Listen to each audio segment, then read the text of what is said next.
Welcome to the Leader to Leader podcast. I'm your host, Susan Spears.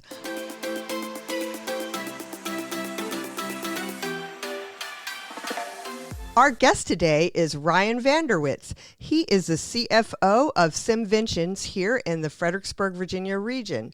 Welcome, Ryan. We're so glad to have you with us today. Thank you so much for having me. I'm so excited. I've been literally waiting by the phone for this call. I know it.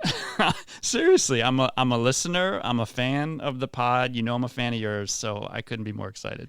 Wait, now, I haven't even started in on Ryan's bio yet, but I just heard a listener of the pod. I could start quizzing him on his favorite episodes, but I won't do that to you just yet anyway. Let me tell our listeners a little bit more about you. First of all, in your bio, one of the things near the end, it says how you went to or graduated from Leadership Fredericksburg in 2018. Ryan and I have been good friends ever since then. Right. We had a great time when he went through Leadership Fredericksburg, and he loves to let people know that his right path profile was a stylish innovator, and he has been trying to live up to that name ever since then. That's right. It's the coolest one. I'm honored. It is cool. But prior to being the CFO at SimVentions, in his current role, he has worked 20 years as a software engineer, systems engineer, and program manager, both at SimVentions and General Dynamics. Spanning his time at both companies, he has supported and led complex projects to develop surface electronic warfare systems for the U.S. Navy. I think he does pretty cool stuff, so we may get to talk about some of that. He is on the Chamber's Board of Directors here, and we are thrilled to have him, and he's also on the board with Foundation First. Ryan earned 2 Bachelor of Science degrees from West Virginia University in Economics and Information Systems and an MBA from the Mendoza School of Business at the University of Notre Dame, where he also received the Frank Riley Academic Achievement Award. I feel like we might want to talk about that too, my friend. He lives in Spotsylvania with his most favorite people in the whole world, his wife Leanne and their daughters Ava and Isla. Did I say Isla's name right? Isla. My apologies. I should have asked you that before we came on the air. And they are just the most adorable family people. This is a great community leader here in Fredericksburg. So thank you for being with us today. Thank you. Thank you. Yeah, so they've heard, our listeners have now heard just a little bit about you, but tell us a little bit more about your leadership journey, Ryan. Wow. So first of all, you're going to hear a lot of gratitude today. I thank you very much for sending the questions ahead of time, because not only did it give me a chance to think about what I want to say, but, I was looking at the questions Saturday morning with my coffee, and it just made me honestly feel like I might be the luckiest person in the world. Oh, wow. It just filled me with such gratitude all weekend, as in the back of my mind, I thought about these things, these questions. And so, I'm just coming in with like a heart full of gratitude. And, there's one of my favorite songs this summer. It's by Benson Boone called "Beautiful Things." I don't know if you're familiar. He's no Mick Jagger, but he's a young buck. Is? He's a young buck. He can bring it, and it's really about him being so grateful for the wonderful things in his life, and his only fear is that they might be taken away. And I feel, and I listen to that song. And honestly, it kind of makes me emotional listening to it, because I'm so blessed. My family is wonderful. I love it here. Just my SimVentions, where I get to work every day. I love that. And so, if you ever see me driving down Route 3 looking emotional, it may not be just because of the traffic. I might be listening to that song and just feeling grateful. Oh, you're so nice. Honestly, I'm not kidding. All weekend, I've just been on this high, thinking about how wonderful and how grateful I am. How wonderful things are and how grateful I am for them. But I'll try not to turn this into my life story, but, I grew up in Indiana. I actually grew up in West Virginia. I was born in Indiana, but I grew up in West Virginia. That's where I spent my childhood. And okay. West Virginia is a very blue-collar state, very hardworking. My family is very hardworking. My dad owned and operated a furniture store, so he was a small business owner, hence my, affinity for small business. That was my childhood. Like literally the kids, my brothers and I, my cousins, we were in like the commercials on TV for the furniture store growing up. So like, how cute is that? That's pretty cute. And my mom, she was a fantastic homemaker. You know that magazine Better Homes and Gardens? Yeah. Like I think that it's still out there. Yeah. Well, my mom subscribed to that magazine, Same. and that's what our house looked like. Like Okay. like that's what our house looked like, from the yard to everything was just so, and it was just such a wonderful, stable, supportive, Nice. Environment. I don't think I ever saw my dad miss a day of work, like literally. So just hardworking. My mom too. Dinner was always on the table at 6:30 every night. I had 3 brothers, a lot of energy. So just incredibly grateful for that upbringing. I met Leanne. I met my wife in high school when I was 17. Still the most awesome, fun, coolest, generous, beautiful person I've ever known. Aw. And now we've been married 22 years. So at this point, Wow. we're coming up on the point where we've literally been married longer than we haven't. Yeah, I know how that feels. But I mean, what a gift. It's awesome. It's just, what a gift in this small town in West Virginia. I just happened to meet the best person, on the planet. And we've been together ever since, and all through college and everything. And, I mentioned college. So I was the first person in my family to graduate from college. My 2 older brothers, they joined the family business.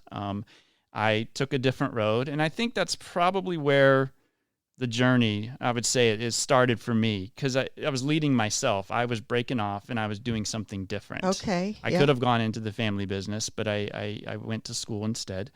And I am very, satisfied. Obviously, it's been amazing how that turned out, and that's been a repeating pattern in my life when I've had a fork in the road, and I look back at some of these decisions, these opportunities, and they've just all turned out so wonderfully well. And I'm proud that my younger brother, he did the same thing. He went to college. All my younger cousins on that side of the family, they did the same thing. So I was the first person to graduate from college, but now everyone since then has. Oh, nice. And I just think that sets everyone up for, that foundation of education just sets you up for success. And so I think that's where it really started for me. And then from there, I feel like starting with college, there was just a series of pivots that have led me to where I am today. I started out college as a pharmacy major, and taking a lot of chemistry classes and stuff, and I did not like that. And growing up in West Virginia, I didn't have the exposure to like this extensive network of white collar professionals and all the different jobs that are out there, right? Which is why that's a passion of mine, is to make sure kids kind of see what's out there and what's available to them career wise. They can see professionals operating in the community and being successful. When I, growing up in West Virginia, a professional to me was maybe like a doctor or a lawyer, very public facing, professionals. And I thought, well, as an 18-year-old going to medical school, that sounds like too much time, right? So I said, pharmacy school, you can do that in 6 years and have a great career. So that's what I picked for that very reason. Turns out I did not like it. I found myself avoiding chemistry homework one night in college to teach myself how to do computer programming. And it occurred to me that there are people here going to school for this very thing that I'm misaligned. I'm procrastinating what I should be doing because I want to be doing this. And I also, at that time, one of my electives was economics, and I had the best professor of economics, and it just made me excited. Like, economics to me is such a cool discipline. It's like the psychology of business almost. It's like studying incentives. It's a different way of looking at the world. And so I ended up getting a degree in economics, and I took computer science courses. But I was in the business school at West Virginia, so that translated to an information systems degree. So I knew, so economics was more just because I loved it. I knew the pragmatic choice that would get me a job was the computer science stuff. Right. And that's what I ended up doing. I got a job, and I got a job at a company that ended up being purchased by General Dynamics shortly thereafter. Right. So I spent the first 10 years of my career at General Dynamics as a software engineer. And, the first few years of that, I was pretty miserable, to be honest. I wasn't on a good team. I was on a group of individuals that were a bunch of lone wolves. Like, work wasn't fun. I honestly also felt a little outmatched. I felt like an outsider, like I had snuck in. Like, I came to General Dynamics, and I just came at the same time with a bunch of other young engineers who had fancier degrees from fancier schools. And I was this kid from West Virginia that technically had 2 business degrees, even though I took a lot of computer science classes. Yeah. And so it was a tough transition, and I scrapped through those first few years, and I did. At some point, I just decided I need to move on, so I started looking for other jobs outside of General Dynamics, and I had found another job, and I was ready to take it. And right before I was about to leave, I was reached out to by someone from within the company about joining their team, and I thought, well, let me go ahead and take this, meeting before Let's give this a try before I leave for good. And it was there that I met Mike Butaro. Spoiler alert, I still work with Mike Butaro today at SimVentions. And it was there that I just saw a glimpse of what like a high-performing, well-running team looks like. Nice. And he got me excited about just what they were doing. And that was another pivot, though, because the position that was available on that team, this was the Surface Electronic Warfare Improvement Program, the CWIP team. This is the work that I did all the way up until a few short years ago at SimVentions. And basically, the job that was available was a configuration management job. And so I was excited to join the team, even though it wasn't a software engineering job. It was adjacent, right? My fellow software engineers, frankly, thought I was crazy for taking it because the ceiling for software engineers is higher, like career-wise, than the ceiling for a configuration management. They're both very important jobs. Right. But I wasn't anywhere close to hitting that ceiling at that time. I was just a few years out of college, right? But they still thought I was crazy they said, like, you should go take this other job that I had an offer in hand to leave the company. Why are you, taking this strange, not even, it kind of lateral, but like, lower ceiling, lower potential job. But that turned out to be, again, just so lucky. That's where I met Darren Brown. That's where I met Joe Caleri, who I know who's the president of SimVentions. Yes. And I just loved it. And so I started out doing configuration management, but then I pivoted again and I got an opportunity to do systems engineering. So this more higher level, big picture, engineering of the system. I got to be involved with testing and validating that system. I got to be involved with installing it in fleets wherever they were, stationed all across the world. I got to do the coolest stuff. Yeah. And I was having a great time. That's the big difference. And I saw what a really great team can do. And so I sort of took that leap, and it just paid off so much, right? We had a great time. I spent about 10 years in total at General Dynamics. Eventually that program ended and the band kind of broke up, right? Okay. And a few of those folks, in fact, more than a few, but the first 3 that ended up leaving went to SimVentions, a small company in Fredericksburg. So I was in Northern Virginia, in General Dynamics. So it's headquartered in Fairfax. And so I kept in touch with them. I kept in touch with Joe Caleri, with Mike Butaro, with Darren Brown. And they got me to come down and visit SimVentions. And tell our listeners how far apart the distance is. Yeah, Fairfax to Fredericksburg, it's a little over an hour, but depending on traffic, it could be longer. Right. But it's a different, Northern Virginia, a suburb of D.C., a more expensive cost of living, a little more traffic, a lot more people, a little more urban. Yeah. Fredericksburg is a mixture. There's a city, but there's also a more rural kind of surrounding areas, and a little more affordable cost of living. And that played into the decision. So I came down from Fairfax to visit Fredericksburg. And it's also important to mention, this was 13 years ago. You to this day, you can't throw a stone in Northern Virginia without hitting a defense contractor. That's the industry. SimVentions were an engineering services defense contractor. That's what I did at General Dynamics too. And there was just so many jobs available in Northern Virginia. Okay. And coming down to Fredericksburg, just not as many companies headquartered in Fredericksburg doing that work. And SimVentions, I came down to visit, and they were pretty small at the time. There was about 50 people, working there. But it was another one of those pivotal moments where I just saw like this amazing team, this amazing culture, this amazing group of founders who've influenced my life so much to this day. And even though that was a bit of a leap of faith. So I left the job security of Northern Virginia, to come down to a large company, right? And people thought I was crazy for doing that, right? Because General Dynamics, the ceiling again, so high, and it's a Fortune 100 company, and now I'm joining a 50-person company, right?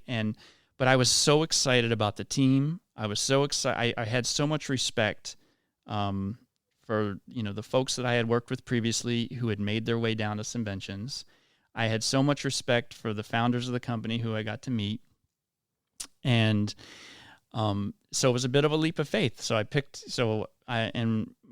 up my family, moved down to Fredericksburg. That was 13 years ago, and it's by far the best professional decision I'll ever make. Like, SimVentions has been an amazing gift, an amazing journey, getting to be a part of growing the company and growing with it, and raising my family here. Fredericksburg is all my daughters know. My oldest daughter was a baby when we moved down here. And so it was just a wonderful decision, not just professionally, but for our family. My wife taught school in Loudoun County for 10 years. We had just had our first child. Moving down to Fredericksburg allowed her to stay home and become a full-time homemaker.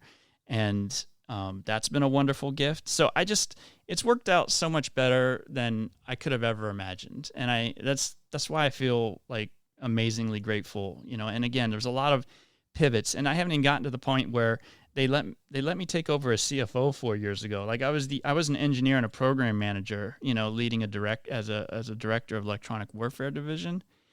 And one of the founders was getting ready to retire, Steve Goss, and he mentored me, and they gave me the opportunity to pivot and take over as CFO. And all that happened around the same time as, I was in Leadership Fredericksburg. And when I was in Leadership Fredericksburg, I told you this before, I've always wanted to go back to school and get my MBA, again, just out of interest. And I literally made that decision sitting in Leadership Fredericksburg one day, thinking, this is the time, I'm going to do it. As soon as this program's over, I'm going to start applying, and I'm going to take this momentum, right, from Leadership Fredericksburg, and I'm going to carry it into getting my graduate degree. And at the time, the CFO opportunity wasn't even in the picture. Yeah. I wasn't doing it because I had designs on pivoting to take over and work in finance. I just wanted to get this degree because I was interested in it. It was also a bit of a dream to go to Notre Dame. I mentioned I was born in Indiana. That's a school. It's a Catholic school. Has a kind of a place in our hearts, especially on my mom's side of the family, who was born and raised in Indiana. And so there were a lot more practical options for me to go get my MBA. A lot of great schools in Virginia. I could have driven very short distances and been at top tier schools. But it was my wife again, Leanne, who encouraged me. She's like, this is your dream to go to Notre Dame. When growing up in West Virginia, and again, I mentioned I was the first person to graduate from college. Notre Dame felt like there was a bridge too far. Like I couldn't get there, right? Okay. Out of high school. It didn't seem accessible to me. Yes. As a kid growing up in rural West Virginia. And so, but Western University was great. I love my time there. But now I'm an adult and my wife is encouraging me to go for it. And so I did a lot of flights back and forth to South Bend. It was an executive program, so they do condense it so you can travel and do it that way. Several, many folks did, including myself. And now I wouldn't trade that experience for anything. And while I was in school there, that's when the CFO conversation started. Like, Ryan, you're doing this. Maybe you can take over. And so just, again, I couldn't have predicted it. It's just turned out so great. I love my team that I get to work with. I love the people that I work for, the founders. I look up to them, So it's just been great. Yeah. So much joy in listening to you. Starting with the term, one of my favorite terms is gratitude. Yeah. And spending your time in gratitude is just a great way to approach life. And I could kind of hear in the background, I don't know if you heard it, but I could hear Louis Armstrong singing, I think to myself, what a wonderful world. Yeah. And it's just so nice to hear about the pieces of your journey that have led you to today. Now, as our listeners are picking up on it, some of them may veer and go Google SimVentions, but for those that do not, tell us where the company is today and what it's like being this CFO. Yeah, so the company has grown a lot since I started. Again, they were about 50 people when I started in 2011. It's 2024 now, and we're getting close to 500 people. Yeah. So about 10 times the size. We do engineering services. We do software engineering, systems engineering, tests, cybersecurity, primarily we do it for the Department of Defense. Our biggest customer is Naval Surface Warfare Center, Dahlgren, Virginia, which is just around the corner here. And we get to come alongside them. The motto at SimVentions is your success is our honor. I had just written it down to remind myself to ask you that. I love it. I know it by heart. I love that you know that. Yes. Because it's true, and that's what we want to do. We want to make our customer successful. Yeah. We want to make the warfighter successful. Our primary customer is Dahlgren. We're blessed to work alongside them and help make the warfighter successful. And give them an unfair advantage, right, when they're putting themselves in harm's way. And so we get to be a part of that innovative team that delivers capability to the warfighter. And being the CFO, it's so great because we also went employee-owned 4 years ago. Okay. Basically coinciding with me taking over. It was a huge milestone in the company's development. We're now a 100% employee-owned company. There's no small group of private owners. All of the equity in SimVentions goes directly to the employees at SimVentions. And so that's been an amazing journey because as SimVentions grows and everyone collectively is pouring their heart and soul into this company, you directly benefit. We all benefit together, right? We all own it together. And that ownership is turned over to the employees over time on a schedule. So folks get to see what the new stock price is. They get to check out what that means to them. It's an additional retirement benefit. Like, we didn't take anything away. They still have all the benefits we had before, but now they also are owners at no cost to them. And it's such a cool, we were always, the culture of SimVentions, we were always a relationship-based company. We were never transactional. And this just kind of aligns with that perfectly. Like, we get to now be collectively employee-owned 100%, which means all of your hard work, all your efforts come right back to you in the form of equity in the company. 100% of equity is, again, assigned to the employees, and that becomes an additional retirement benefit. And what a great gift. And so I get to be part of that.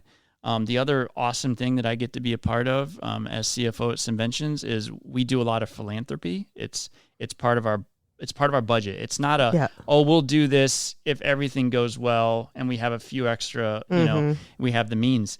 No, it's part of our budget, just like any other line item, to give back to the community. I feel like SimVentions is more than, just a company, just a group of people, just a group of engineers and other talented, individuals. I view it as a platform for good. Like, we get to do good for the community. We get to do good for our employees. We get to do great things for, our customer and the warfighter. And as the CFO, I get to sign a lot of checks when we're giving money to folks. And so I get a lot of thank yous. And it's not because of me. It's because of the work that everyone's doing. But I get to be the face of that. And we have to send the letter somewhere, Ryan. Yeah. So I get a lot of cool thank you cards. And well, it's just another awesome benefit. Another thing that feels good. Yeah, absolutely. I love it. A couple of things I want to touch on from when you talked about your journey.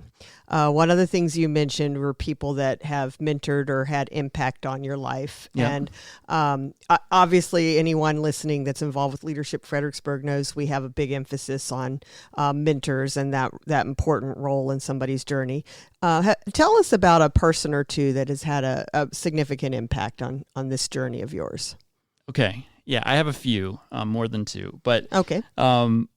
My mom and dad, who I mentioned, taught me hard work. They're some of the hardest working people I know to this day. Mm-hmm. They haven't slowed down. They live in Fredericksburg, by the way, so we get to see them often. So you got them to move. I got them to move. That's a whole other story, but I want to know it. The fact that when I came to SimVentions, I thought I was coming out on an island by myself. My little brother works at SimVentions. His family, he has 3 kids. My parents came. They retired here. My closest cousin growing up moved her and her family. So she works at SimVentions. Her husband works at SimVentions. We're gonna actually, I need to get you with like the tourism thing for the whole region with you and your family saying, come. I know.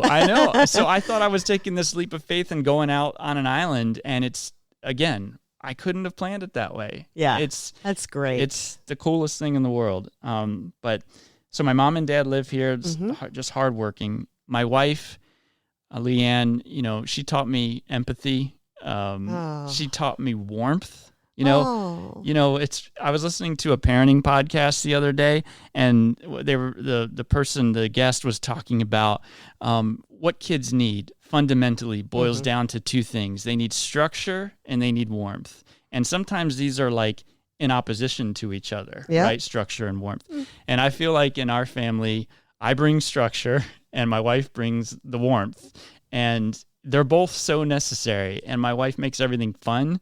I joke with her that she's the chief magical officer of our home. That's cute. And that name has followed her to my daughter's schools, where she volunteers all the time. They call her that now. She has an unofficial position on the kids' school staff as the chief magical officer. Who doesn't want that title? I know, and it describes her perfectly. I mentioned my economics professor. Yes. How he's the reason he taught me a love for learning. His name is Dr. Sobel. Just a love and a passion for learning. It's a gift, right? It's an opportunity. And I've viewed it that way ever since. Have you stayed in touch with him, or have you ever told him about his impact? I have. Yes, we've traded letters. It's been a while. Okay. But I did want to let him know how much that meant to me. That's great. Yeah, just some kid in his Econ 101, microeconomics and then macro. Yes. So that he's been awesome. He was awesome and very influential.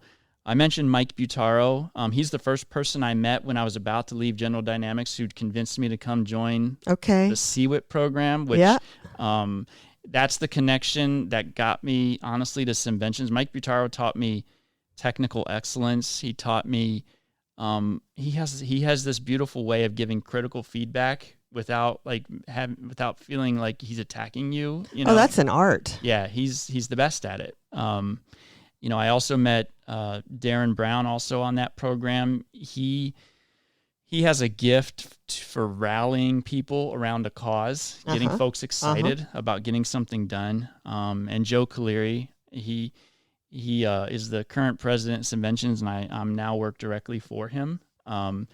and he's what I've learned from him is how to chart a course, big picture, think strategically, and how to build a team, and what the fact that I get to be a part of that team is just so cool. I assume you might have listened to my interview with him. Absolutely. You've interviewed Megan. I haven't even mentioned like the awesome people I get to work with, right? Megan Shepard, and I know you've interviewed Brad Neal, yes, and Joe Cleary. Yeah, so I get to work with these folks, and I Joe feel very Cleary's fortunate. so fun, and Joe and I are Patriots fans, so we're in a lot of pain these days. Yeah, everyone has their ups and downs. Nobody feels sorry for you. We recognize. That's funny. Yeah. Did I cut you off? Were there others, or you wanted to? Your list? I'm sorry. I had a list. That was my list. Yep. That's a great list, and what a blessing to have all those wonderful people influencing your lives. And to begin with mentioning your parents is so great, because I think anybody's greatest role in parenting is to know that that they've left a great mark with their kids, and clearly you've got a good relationship, and that's awesome. I recently had the pleasure of being around your lovely magical wife. What was it, just last week? It's been so busy lately, I can't keep the days straight. But earlier you mentioned growing up and kids seeing different professional roles in the community, and thinking maybe only professional thing you can do is be a doctor or a lawyer or something like that. And recently you and your wife, you invited several of us that from the board or the community to come over to your kids' middle school for an after hours sort of event, impact event around leadership, and wondered if you wanted to share a little about that and why that mattered to you to do that event. What was the event and why it mattered? Yeah, absolutely. And you were kind enough to volunteer your time to support that event, and we thank you so much. And honestly, you're the reason why I had so many cool people to invite, because I've adopted the network that you've created. You pulled me into that. And so we had so many influential leaders who came. And so what this was, this is at a local public school in Spotsylvania County, middle school, Nye River. And my wife volunteers there regularly, and she was working with the principal. The principal has a passion for leadership, and she has a year-long theme on developing leaders, for the middle school students. And they're reading a book, and they're following along in this book, and they're learning about leadership principles and how to lead themselves. And she wanted to really kick off the event by bringing in a motivational speaker. So my wife helped plan that event, do fundraising for that event, and then I got to be a part of it when they had the idea. So there will be a keynote speaker. So there's a prior Division I athlete, track and field athlete, come in and speak to the kids and get them excited about leading themselves. Yep.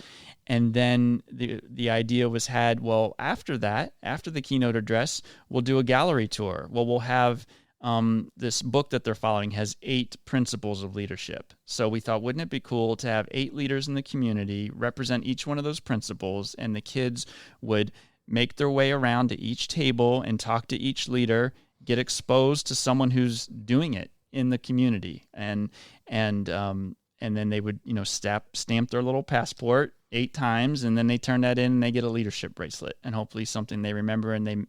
And again, that's important to me. Spotsylvania is a rural part of our area. Just it reminds me a little bit of West Virginia growing up.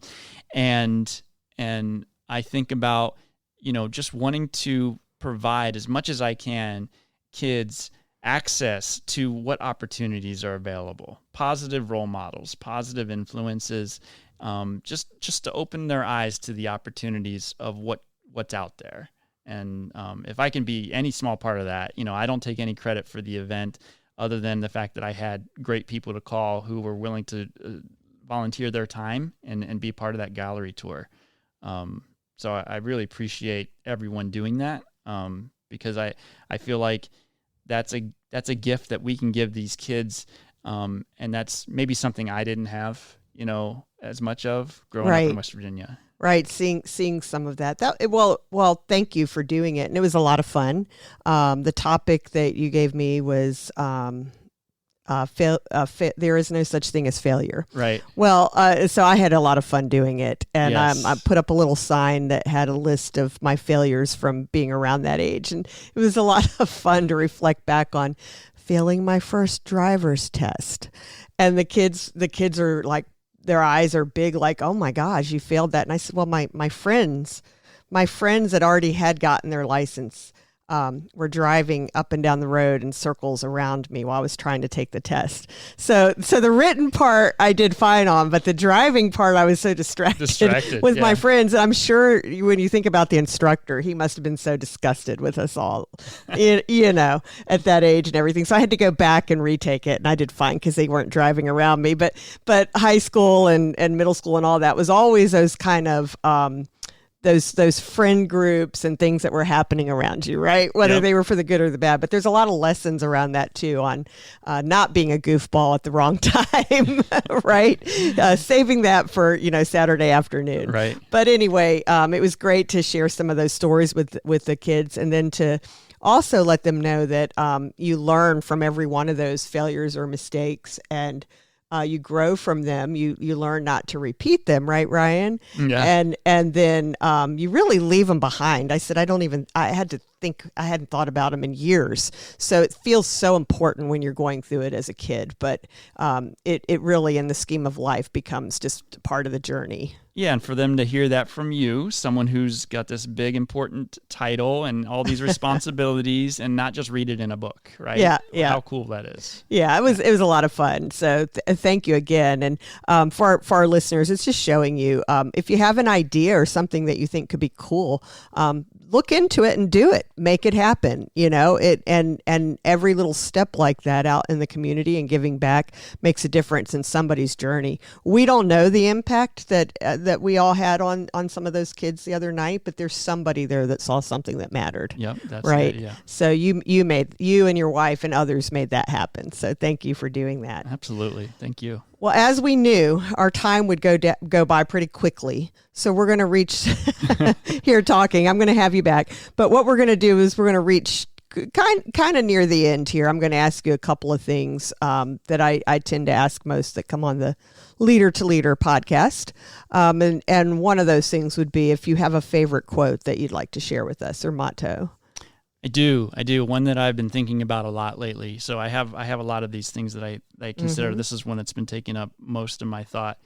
And it's, until you make the unconscious conscious, it will direct your life, and you will call it fate. And that's a quote from Carl Jung. He's a Swiss psychiatrist. And what that means to me is, everybody has a perspective. Everybody has a lens in which they view the world. It's informed by your experiences, your beliefs, your upbringing. All these circumstances kind of combine to create a perspective, and that's how you see things. That's how you see the world. Yeah. And the best example, I guess, explanation of this that I've seen is David Foster Wallace has a famous commencement speech. You can look it up. You can watch it. From 2005. It's called This Is Water.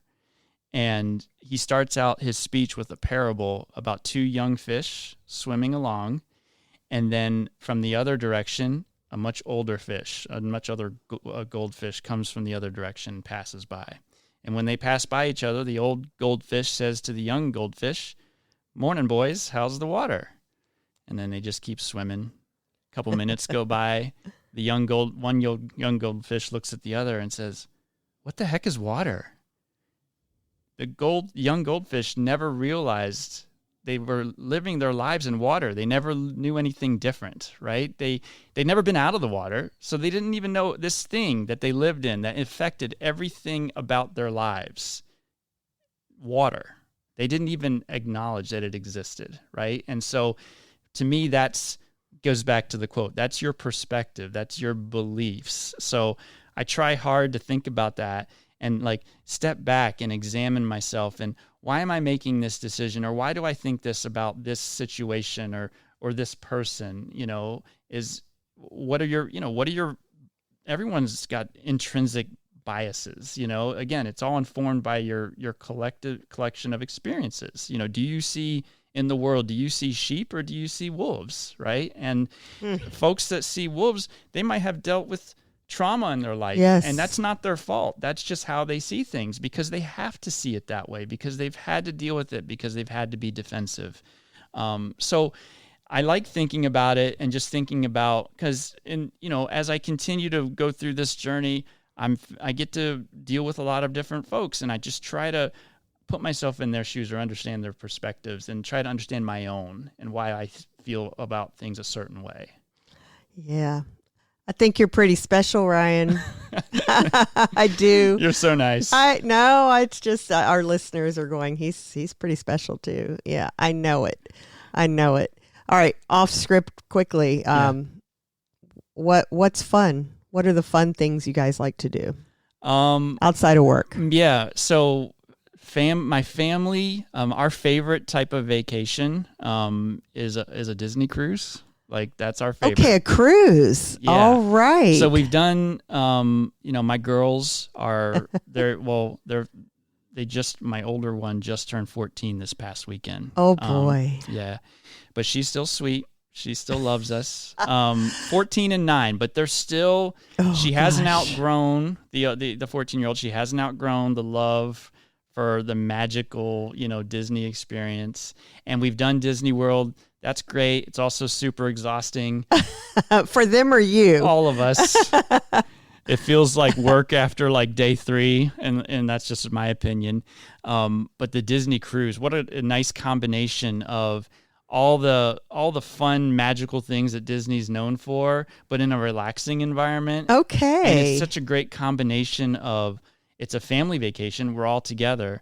But the kids, it's a very controlled environment, so the kids get a little more autonomy than they normally would. Okay. And they get to feel like bigger and grown up, and they get their little friends, and they kind of run around on the ship. And it's a family vacation, but there's also moments where my wife and I will just be having dinner together while the kids are having the time of their lives. And we feel that's very amazing. Secure in knowing they are having the time of their lives and they're safe and they could reach us at any moment, because that's the environment. That's how it's set up. Sounds great. Ship. So that's our favorite type of vacation. Just, spending time together. I love college football. I just went to a college football game with my 3 brothers, went back to Notre Dame, and just had the best weekend. So that's one of my favorite, things to do in downtime. Is just, follow college football, but mostly attend the games because it's such a fun, like, social event. Oh, and it's an interesting year with college football. Totally. It's been a lot of ups and downs. Talk about like economics and markets and incentives and not only, but that's the NIL side, but then also the fact that you see big time programs getting knocked off. Like, how many of the top 25 teams lost last weekend? 5, right? I love that. I love it. Yeah. Now my husband calls me a band weather fan in general, which is fine, Richard, whatever. But after Deion Sanders kind of became coach over there at the CU Buffs, I've been like, I never heard of them before, but now I love them. Now you're on board, and so they're having a fun year. Talk about an exciting guy. I enjoy that. I love him as a just I follow him on social and love the constant quotes and things that he puts out. Mm-hmm. And certainly a lot of people love or hate him, and those are sometimes some of the leaders I'm really attracted to. But he's kind of my generation coming through. He was playing, and he's certainly interesting. Absolutely. Yeah, but different than the team you're over there rooting for. There's room for all of us. There is. There really is. So college football, Disney cruise. Do you have a favorite Disney character? No, it's not. No? Well, I have a favorite Disney movie. Moana is my favorite Disney movie. I haven't seen that. I've seen them all because the girls growing up, we've seen them all. We have family movie night every Friday night. And that's awesome. Yeah, so I've seen them all. That's my favorite. I wouldn't say I'm especially a Disney fan. I'm a Disney fan because of their level of service. Yeah. Like, I appreciate how organized and efficient dealing just in their parks, from logistics of how they deal with that amount of people, and doing it in an efficient and organized way. And they have just a level of service that they've figured out how to sustain and maintain that is admirable. Mm-hmm. That's true. Well, I love that you shared those things about some of the things you enjoy doing. So thank you for that. Yeah. Is there anything else that you would like to share with our listeners? Yeah, I do. I want to thank you, Susan, because I've told you this before, but you've helped make Fredericksburg, Virginia, my home. Oh. And I want to thank you for that. SimVentions is what brought me here, and that, brought my family here. And so that was a big part of making Fredericksburg my home. But when I joined Leadership Fredericksburg in 2017, I had been here 5 or 6 years. And since that time, the amount of people that I know in the community, the amount of really great people that I know in the community, has just grown so much. And it's just made it feel, this isn't just where I came to work. Like, this is my home. Mm-hmm. And when we have a leadership event at my daughter's public school and I need 8 people to come, I have more than enough people to call, and really great people who are willing to give their time to come out and support such a thing on short notice. And that's because of the network that you've built, that you've allowed me to be a part of. And so I just want to thank you for that. Oh, well, thank you for sharing that. And again, to our team here at the Chamber that's listening, take that clip. There's one of our testimonials for Leadership Fredericksburg in the Chamber. It's what we do. And when we meet great folks like you, to your point, with SimVentions, your success is also our honor. So it works both ways, and we thank you for being part of this community. Thanks for spending time with us here today. This is a great time. Thank you so much. Yep. And we're going to wrap it up. Again, I am Susan Spears, and our guest today was Ryan VanderWijst. Now, if you haven't already liked or subscribed to the Chamber's Leader to Leader podcast, please go ahead and do so. That way you'll know when new episodes are available, and you'll help us to grow this audience. Thank you. We'll see you next time.